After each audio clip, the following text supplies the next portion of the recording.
Good afternoon, everyone, and welcome to today's Cowboys post-game show edition here on LANGERR at the mic live. Oh boy, it just feels like a broken record here on with these post-game shows. The Cowboys just, if you thought that Monday Night Football game against Arizona was embarrassing, well, the Cowboys just seemingly find new lows and new just ways to embarrass themselves, and just get worse and worse over the course of the season. It looks like right now, Cowboys lose 25-3 to the Washington football team. Bright side, though, is the Cowboys held them under 30. The Cowboys held them under 30. So let's at least be thankful for that, because that's good news, thankfully. Again, as usual, I don't have too many, in-game notes I want to go over. We'll get more into the big picture stuff at the end, but we'll start with just the couple of in-game notes that we had. So on the very first drive, it looked like it was going to be more of the same because the Cowboys give up a long run to Antonio Gibson, but they finally got a stop in a goal-to-go situation on defense. The Cowboys did, and it didn't look like it at first because Washington, I think it was Antonio Gibson who caught a pass out of the backfield. I forget exactly who it was, but he was down within just at the half-yard line, and then Washington tried punching it in, but the Cowboys stopped them. So I guess that's a good thing at the beginning of the game, but guess what happens immediately after that? Cowboys, Dalton gets stripped, sack, fumble, ball ends up in the end zone, and Dalton Schultz recovers it, which leads to a safety. The play was made by Landon Collins to strip and fumble the ball off Andy Dalton at the time, who got hurt in the game. We'll get to that in a bit, but we do wish Andy Dalton the best and hope he recovers from what was a devastatingly just nasty hit by John Bostic. Again, we'll get into that in a bit. But on that sequence of that Cowboys safety, I'm almost wondering to myself after the fact, would it have been better for Dalton Schultz to just let the Washington football team recover it in the Dallas end zone, go down 7-0 instead of giving up the 2 points, kicking the ball back to Washington, and them scoring a touchdown? Because let's be real, that if they came within inches of scoring a touchdown on their first drive, and given how the Cowboys defense has played, there wasn't good. How could we have thought that they were going to stop them, after giving up a safety? But anyway,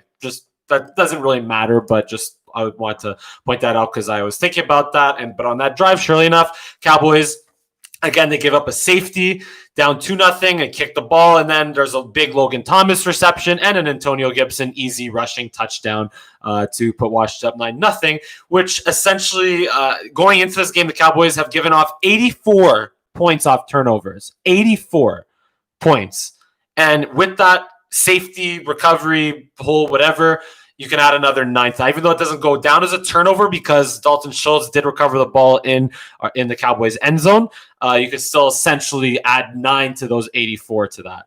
And then, as the game goes along, there was a good play where Andy Dalton drew Washington offside with a hard count.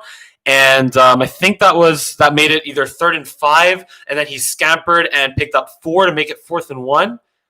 And then I don't know what the heck that play was, where it was almost like a play actions. I don't even know how to describe that play, just because it just looked like a broken play from the get-go. And to me, on 4th and 1, when you're just struggling that much on offense, why can't you just have Dalton, the same way on the very first play from scrimmage of the game, I think it was Dalton or Zeke carried the ball for 4 or 5 yards just to get some breathing room because the Cowboys were backed up after forcing turnover on downs by Washington. But just run forward and pick up 1 yard. To me, at least, if it's that why try to go for a fancy design option, play action, whatever? You need 1 yard. And if Washington, yes, even though Washington with Montez Sweat and Chase Young and Jonathan Allen and Daron Payne with their strong line against the Cowboys, essentially second string offensive line, if they stop you, well, you know what? It is what it is. But anyway, again, I don't want to talk too much about that. Then there was Trayvon Diggs. I would say getting burnt as bad as he's been burned all year. He's given up some plays, but he's been battling, and he's been arguably one of the Cowboys' most competitive corners right now. But that play on that touchdown to McLaurin was arguably that was most definitely Trayvon Diggs' biggest gaffe of the year. And but he'll be better. He'll be okay, because he's a rookie, but he has a short memory, and he continues to fight, continues to battle, so he'll be okay.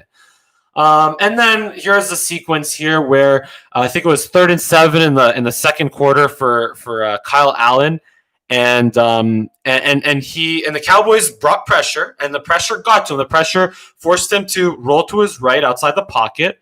But then I think you had Jalen Smith, Leighton Vander Esch, and DeMarcus Lawrence and Everson Griffin, some combination of 3 or 4 Cowboys defenders that had a chance to sack him or at least stop him, within the line of scrimmage to force a 4th down. But what happens? Kyle Allen gets away, scampers off, picks up a 1st down, keeps the drive going.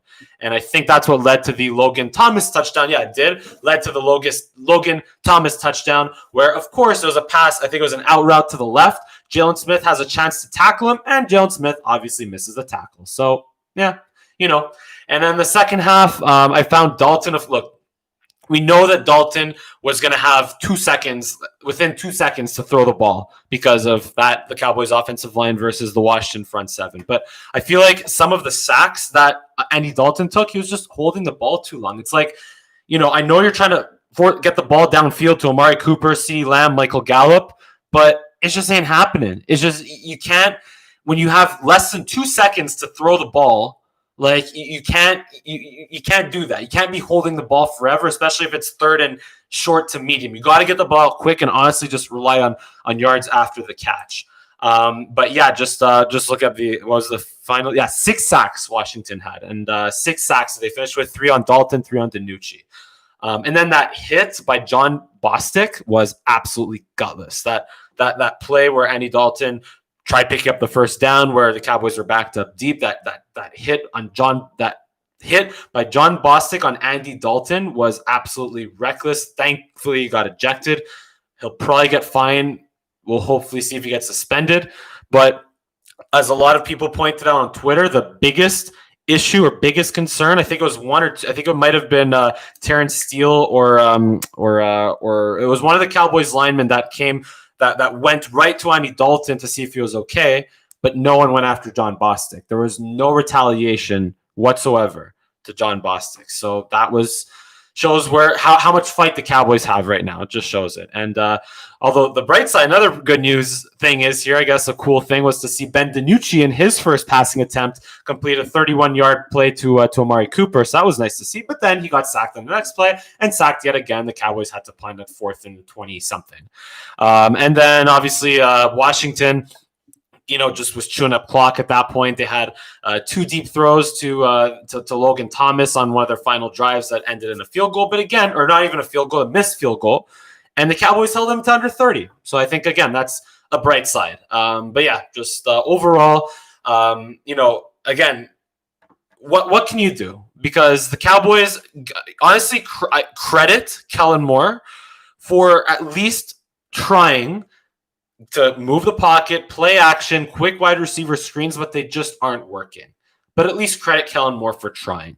It's just right now the Cowboys don't have what it takes on offense or defense to execute, but particularly on offense. I don't think I want to know what the total yardage gained or lost on wide receiver screens has been for the Cowboys this year. I could be 3, maybe 5. I don't know, but but you don't have much of a choice because, again, if Dalton has 1.5 seconds to throw the ball, well, it is what it is, and you got to do what you got to do. So what was concerning is CeeDee Lamb probably had his worst game as a Cowboy so far. He made no catches today on 5 targets.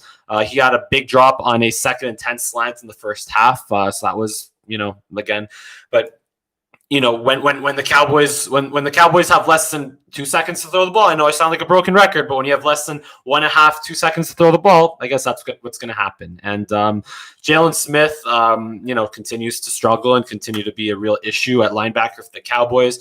It looked like he made a play in the second quarter where he had a pass breakup, but it got called for pass interference. And there he is doing his celebration. I don't know if he did the swipe, but he was celebrating. And what happens as he's celebrating?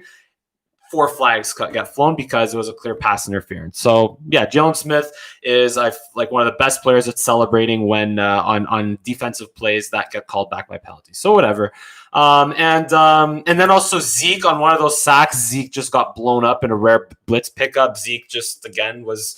Hey, Zeke didn't fumble the ball today. He did not fumble the ball, but he did tip a pass to him, and that led to an interception But I think that was also not the best throw by Dalton on that play either.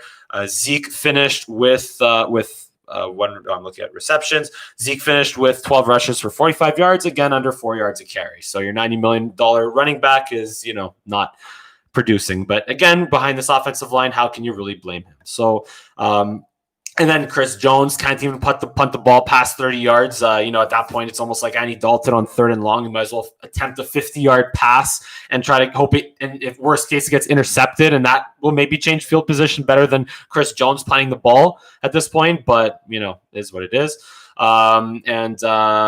Just like I said, Zeke didn't fumble today at least, but he got that ball that went tipped off his hands, intercepted by Cole Holcomb, so whatever.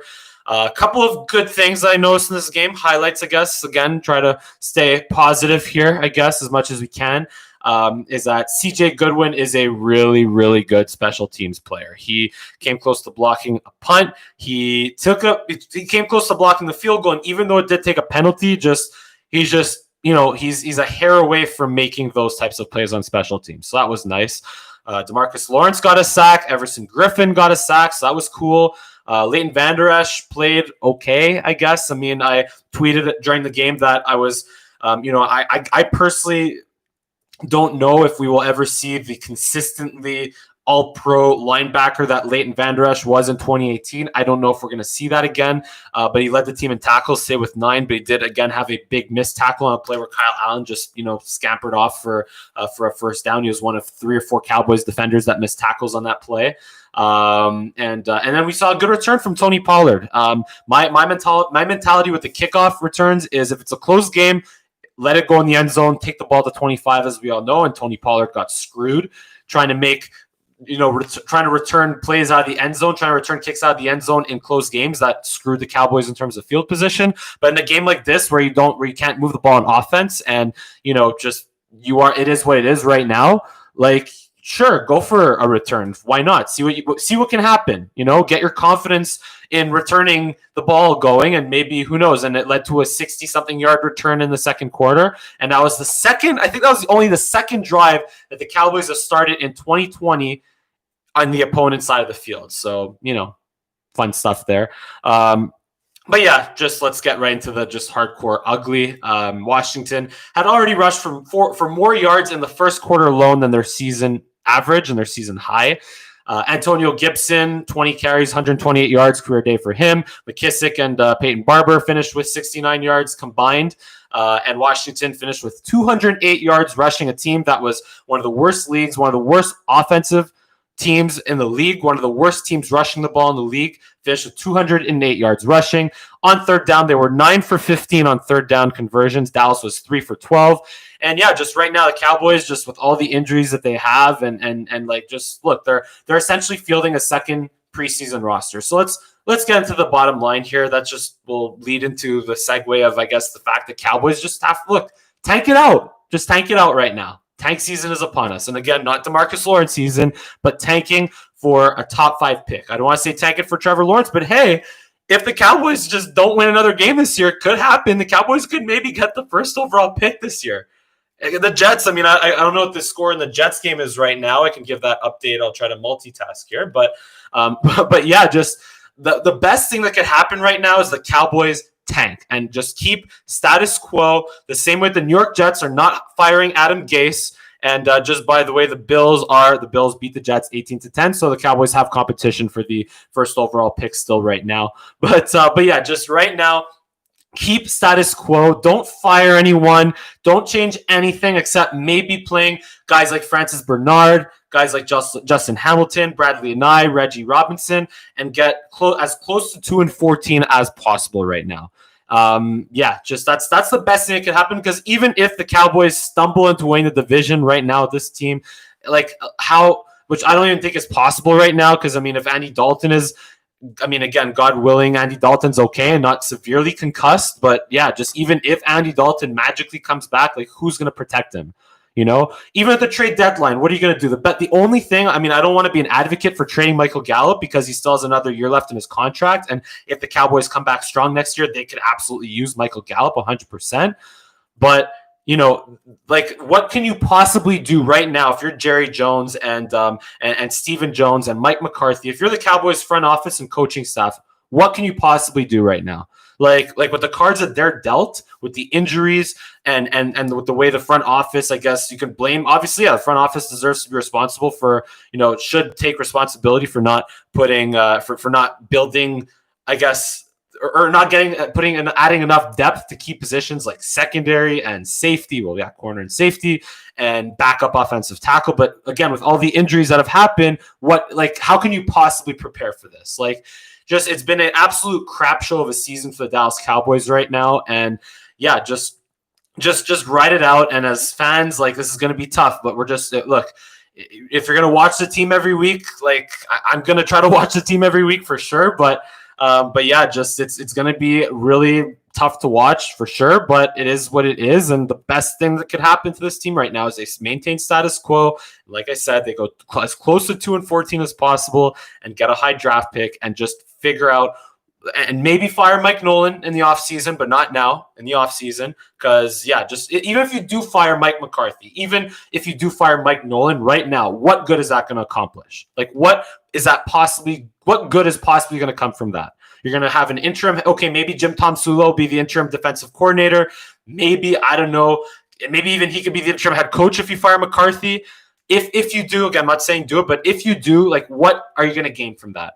So again, I repeat over and over and over again, just stay status quo, go as close to 2-14 as possible, and get a top 5 draft pick. And that's the best thing we could hope for the Cowboys this year. And but it could be worse. Hey, it could be worse. It could be the Houston Texans, who right now are losing or have lost to the Green Bay Packers by a score of 35-20. Yeah, that's final. 35-20. Green Bay beat the Texans. They have one win on the year, and they don't even have a first round pick and a second round pick. So again, Cowboys fans, it could be a lot worse. So so if you've been watching till now, thank you so much for watching. Again, if you enjoy my commentary, you enjoy my content, you subscribe to my channel, give me a big thumbs up on this video. Follow me on Twitter and Instagram. Link is included in the description below as usual. And also, this particular show won't be on Spotify and Apple Podcasts because it's live, but you can follow me there as well. And this has been a Langer at the Mic Live Cowboys post-game edition. Thank you so much for watching, and see you again next time.